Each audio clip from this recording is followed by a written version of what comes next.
had a healing crisis at the age of 31, had this fabulous life, and I was doing everything I could to sabotage it. I think the average person has no idea how good they can feel. They may not be sleeping great, they may not be having the relationships they want to have. They may not be having the physical experience because they're in pain all the time.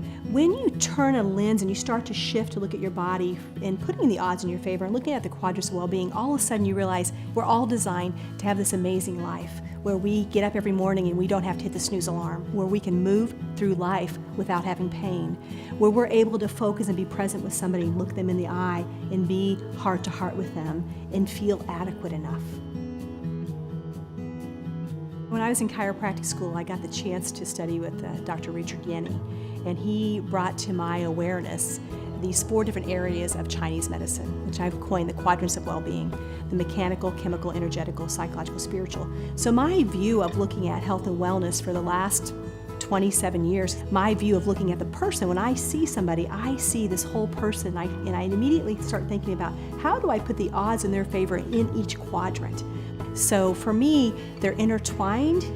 4 quadrants absolutely help patients connect with us in the sense we're not treating a patient here, we're treating a human being here. We're connecting with them mechanically, spiritually, psychologically, and emotionally. And that's what the patient is asking for. They want us to listen to them. That's one of the treatments we offer them. Just listen to them. After all these years, I'm still amazed that if people do simple, consistent things in each quadrant, how it just creates magic in their life. And it's not that hard.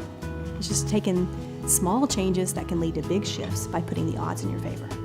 The healthcare in this country has focused more on treatment aspect, means a patient is sick, then we deal with it. The idea should be to prevent a person from getting sick. The cost of not taking care of yourself far outweighs the cost of investing in yourself. In today's times, there's so much noise out there about what you could be doing or should be doing. Should you drink water? How much sleep do you really need? Should you do the Whole30 or the paleo? And I think what's fascinating is people are so confused that they're frustrated. And so they say, forget it, I'm just gonna do nothing. So instead of thinking that way, the reason I like the Quadrants of Wellbeing is because it gives people a framework to say, you know what?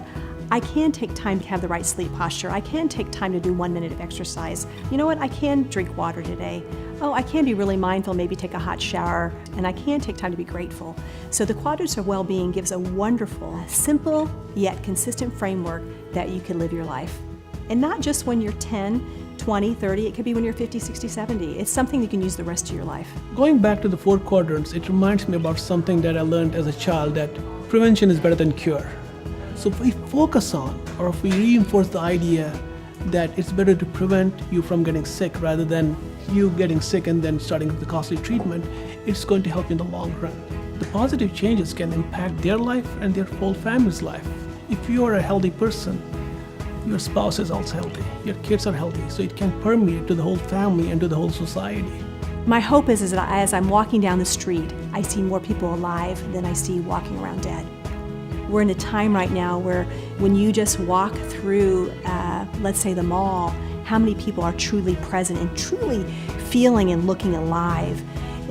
My hope is that we could start to change that there's more people full of joy and love and hope, and realize that this is a magnificent life that we get to live and that they're truly embracing it.